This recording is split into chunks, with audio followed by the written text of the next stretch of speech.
If you have children and are looking for a family-friendly store, look no further than Aw Yeah Comics. Visit one of their 3 locations, Harrison, New York, Muncie, Indiana, or Skokie, Illinois, and check out awyeahcomics.com for more. Their name says exactly how they feel about it. Aw yeah! Fat Moose Comics, established in 1982, is New Jersey's best and oldest comic book store. Moose has that rare, old-school comic shop feel and camaraderie, yet also remains a welcoming space for new fans. Visit them in Whippany or reach out via the Fat Moose Comics Facebook page. My love of the TV series Smallville is well documented, and there's one rewatch podcast that's always at the top of my queue. Zach Moore's Always Hold On to Smallville, which continues with more great Smallville and Superman talk now that their series rewatch has concluded. Listen wherever you get podcasts.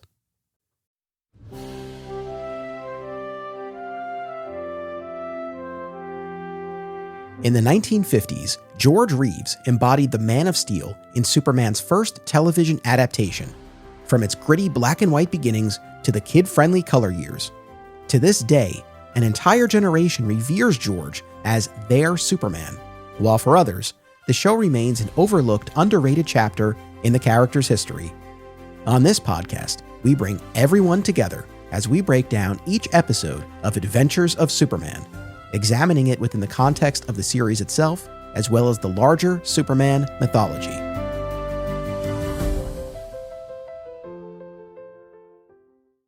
Welcome to another exciting episode in the Adventures of Superman. I'm your host, Anthony Desiato. Joining me to discuss Season 4, Episode 7, The Girl Who Hired Superman, is the Editor-in-Chief of 13th Dimension, returning guest Dan Greenfield. Welcome back.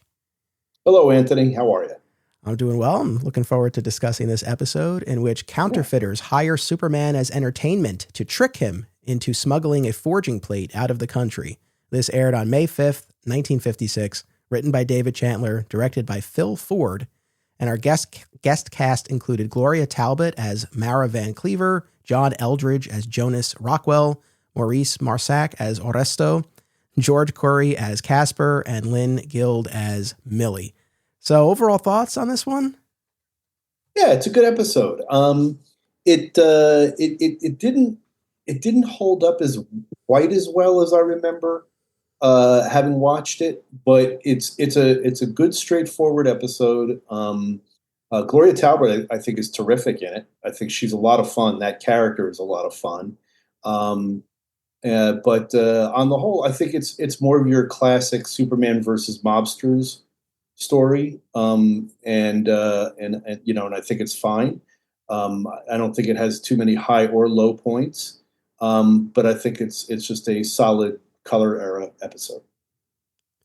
Yeah, fair enough. This was far from my favorite, but there were some moments that stood out, and I agree. I think our young character here, Mara or Mara. Now I'm forgetting how they said it on the thing. Mara. All right. Let's call her Mara. Sounds fancier. All right, we'll go with it sounds snootier. We'll go with Mara. But I liked the journey that she had in this story.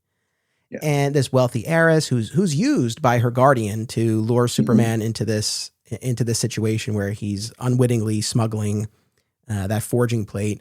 And then learning that her fortune's been depleted, ultimately risking her own safety to try to warn Clark about Lois and Jimmy being locked in the bomb shelter, getting locked in there herself, and then in the end, taking a job as the copy girl at the Daily Planet. I mean, never to be seen or heard from again, but still, the fact that she's starting this new chapter and she's kind of picking herself up and building herself up again on her own, and doesn't even reclaim the charity money that she had paid Superman to participate in the party to begin with. I liked her arc, the journey that she had. That was, I think, my favorite aspect of it.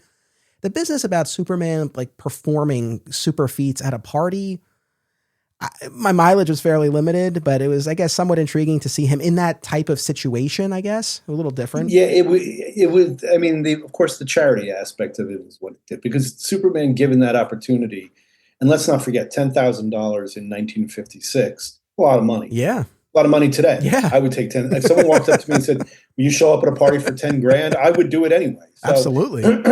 If you're talking 1956 money, that's a lot of money. And although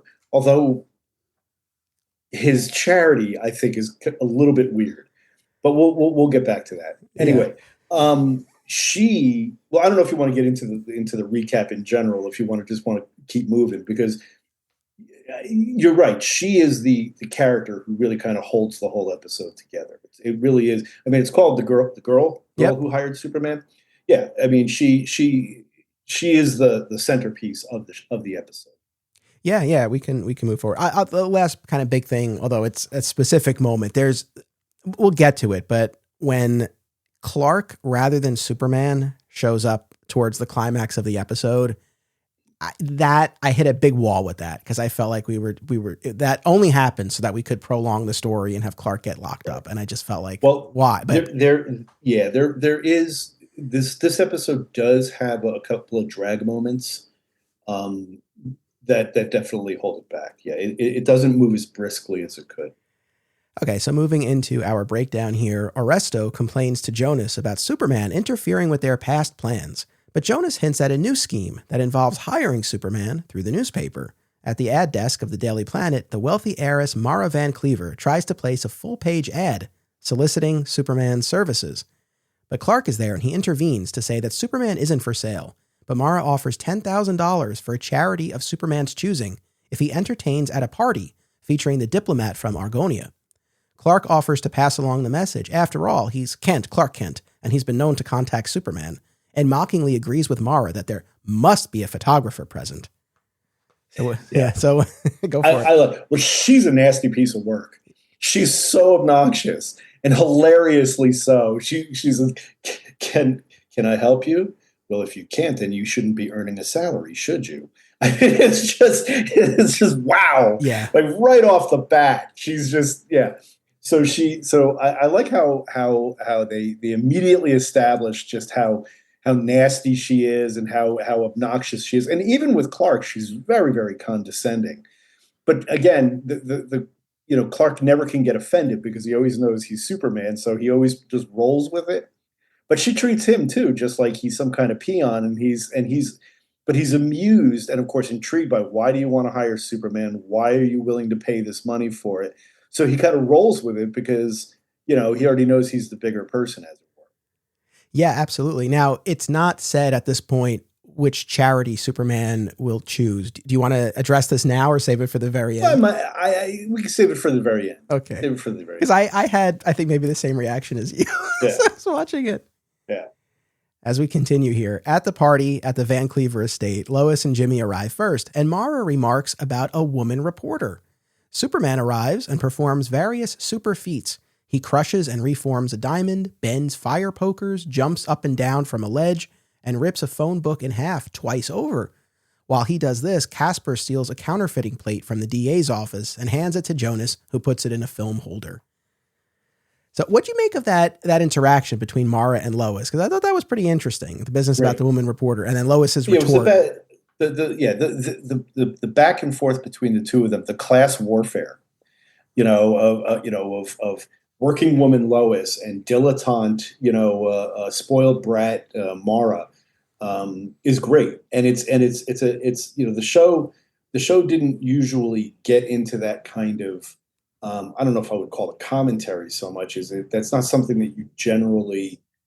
It again reminded me of, you always go to Smallville. I always go to Superman the movie, but Superman 2, where Ursa says something nasty to Lois, and Lois says to her, you could use a little nip and tuck yourself, sister. And it reminded me of that, that kind of spicy Lois that you would see more of in the first season, with Phyllis Coates than you did with Noel Neill. So there's that kind of, back and forth that I liked. And I like that Lois she's just not having any of it. And I like that. Yeah. I love her sarcastic retort where she's like, oh, it's just something to keep me in mink and caviar, my job. Yeah, exactly. Yeah, that was good. After Jimmy takes a group shot, Jonas asks for the film, then switches it for the holder containing the plate and asks Superman to fly it to Arresto's relatives in Argonia. I love here how Superman, he's gone along with all of this, right? And he's the 10,000 for charity, and he's done all of these feats. And then they're like, can you fly this to Argonia? He's like, you're asking a lot here. This is a guy who's capable of just flying into the atmosphere and pushing meteors away from the planet. He could probably do it in 3 minutes. He'd be like, yeah, sure, for charity. But yeah, he's like, enough, because you already could tell that he's really not into this. Yeah. He doesn't like being a circus monkey. He doesn't, he's doing this. He's doing this grudgingly to begin with. So it does kind of follow. But when he says it, he's like, aren't you? You're kind of pushing it there, pal. And I do like that sort of. I like that response. I like his annoyed response, because also he, without saying it, there's the undertone of what Lois is just saying out loud is like, I'm not your hired flunky, pal. Yeah, exactly. I mean, like, that's the thing. It's one thing for Superman to be putting on this performance for charity if he's doing it for a group of kids, right? Like, I'm sure he would have a much different demeanor, but it's like, yeah, he's been summoned to this very small party of adults. Yes, yeah. To do this stuff. Like, it's weird. Yeah, it is weird. It is weird. But he's got the money up front, so he's got to do it. Yeah, and they offer him more money to fly it, more money for charity. Well, that's why he does it. That's why he says, look, we'll give you even more. I'm like, okay, yeah. All right. Jimmy and Lois depart, and when Mara presses Jonas about what all of this was about, he explains it was a plot to trick Superman into smuggling the forging plate out of the country. At the planet later, Jimmy realizes he has the same number of film holders he brought to the event, despite supposedly giving one of them over to Jonas to give to Superman. They return to the estate to confront Jonas and Arresto and find themselves imprisoned in a bomb shelter. Yes. Before Jonas and company can depart for Argonia, Clark returns to try to get them to turn themselves in before the police arrive, as Superman had realized the ruse. Casper shoots at Clark, who pretends that the bullets hit the plate in his jacket pocket. He and Mara, who tries to tip him off about Jimmy and Lois, end up in the bomb shelter too. Other than the story needing to continue, why did he come back as Clark? I don't mean to harp on this, but but no, you're exactly right. Other than needing, it's plot filling. Yeah, I know. like what was the reason? It's like, no, I think that was it. I mean, because if Clark's only involvement, right, was at the very beginning with Mara setting this up, but if Clark had been involved in the proceedings in some other way, like, I mean, to be honest, if we had taken a page out of Superman 4, The Quest for Peace, if Clark had been the reporter who was there to cover Superman's act, and like during this thing, like Superman had to keep excusing himself, and then Clark came back. Right, and, you know what I mean? Yeah, like then it's like, all right, Clark is part of this. It's still a stretch in any event. Yes, we have to continue the episode here. So in the bomb shelter, Clark asks for privacy, then uses his body as a conductor to channel lightning into the radio and recharge the battery. He places a call to Henderson, ensuring their rescue. Yeah, what did you make of this business? Well, I mean, it looks cool. I mean, and again, you could rationalize that that's the reason that they do this, is they give Superman another thing to show off, and they add a little tension to the story, because really at this point there's not much tension to the story. So putting them all in the predicament and having him get away. But I mean, again, they're all like, why do you have to have privacy? Why do you have to have this? And they're all a bunch of dullards. And then, but you do get the really cool thing, where you see the animated electricity, and getting Henderson involved is good. Yeah, I know. That's the only rationale I could think of, is just to be able to show that. Yeah, I know. Yeah, the asking for privacy and putting them into that little side room. I mean, he says it's what he's planning to do is dangerous. Right. So that's how he framed it. But Jimmy even has a line about how he's like, Mr. Kent, sometimes Miss Lane thinks you're really Superman. Right. Right. So they place this call to Henderson. Very thankless role in this one. He takes a call, or it takes a couple of calls. That's about it. Yeah. Later, Clark meets the new copy girl at the Daily Planet, who is starting over. It's Mara. She's starting over and refuses to take back the charity money she had given to Superman. Clark remarks there are going to be a lot of happy kids at summer camp. Always with the camp. The camp. Okay. This it does bear some explanation. This was a thing. I mean, it still is, actually, the Fresh Air Fund, where the idea is to get kids, underprivileged kids, out of the city and give them an opportunity to have fresh air and an opportunity to run around and be kids when they ordinarily live a life that can be very, very difficult. And it is I mean, it's got its roots a little bit in noblesse oblige, but it is a, a worthy cause. But when you think of Superman taking 10 grand, you think that he could do a lot more with it. You know, there are a lot more kids in, that children's hospital, or they're kid, something else, the number of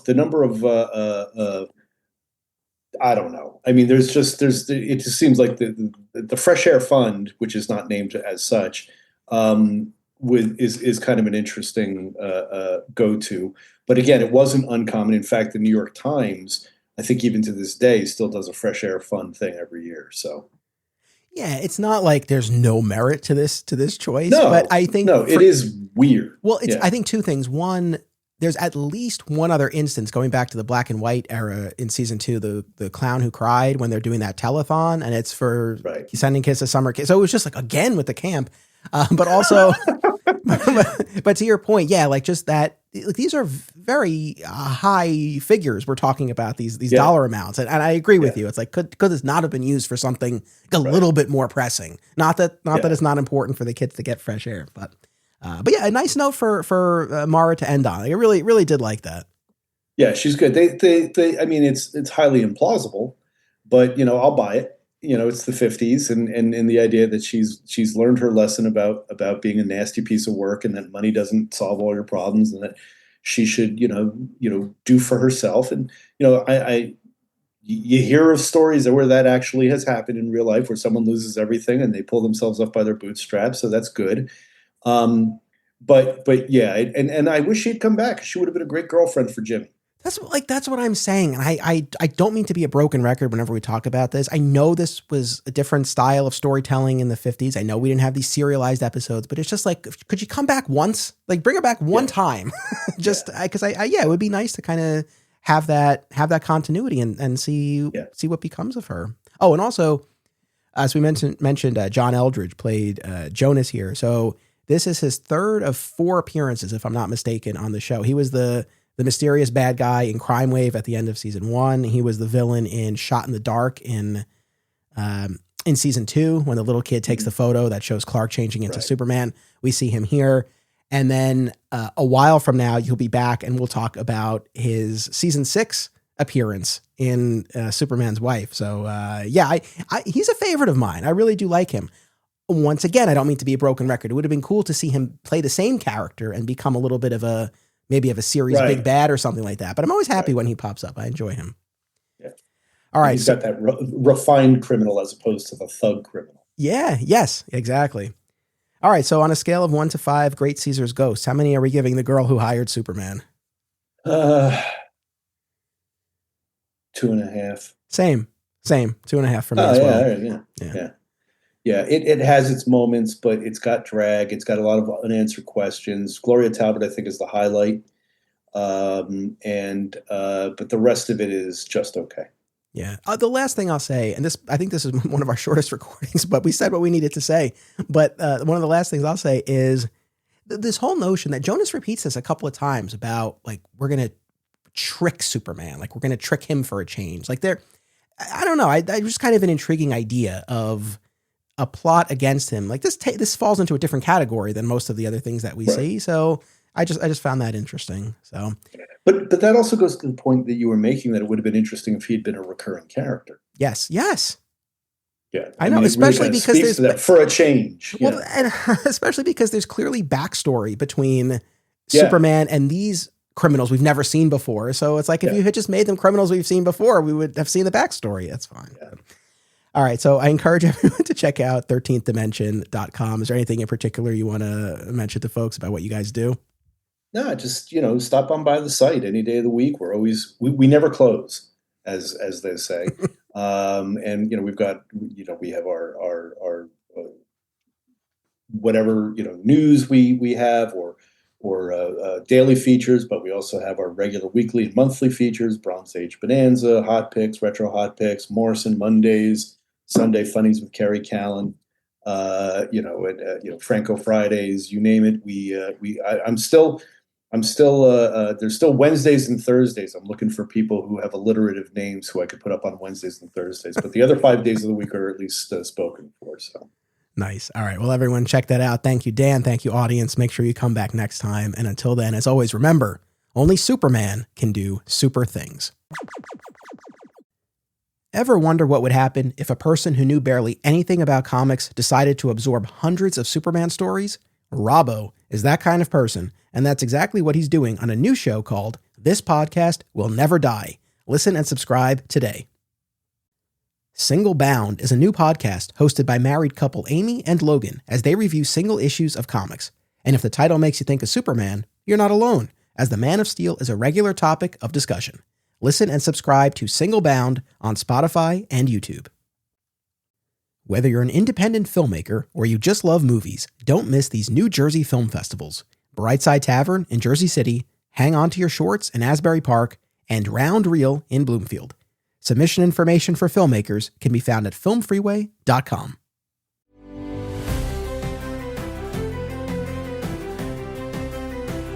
This podcast is an affiliate of BCW Supplies. The next time you need to restock on comic book bags, boards, boxes, and more, be sure to use promo code FSP to save 10% on your order. That's FSP for Flat Squirrel Productions. It helps support the show too. Thank you. Another way to support the show and receive exclusive content, including the spin-off podcast Beyond Metropolis, is by becoming a member at patreon.com/Anthony Desiato. My sincere thanks to all patrons. Please subscribe, rate, and review today via your podcast platform of choice, and continue the conversation by joining us on social media. Flat Squirrel Podcasts is also home to Digging for Kryptonite, a Superman fan journey, a long-running weekly series mining Superman's vast mythology across time and media. Subscribe today. Another exciting episode is a Flat Squirrel production. Key art by Greg Schiegel and theme music by Dan Pritchard.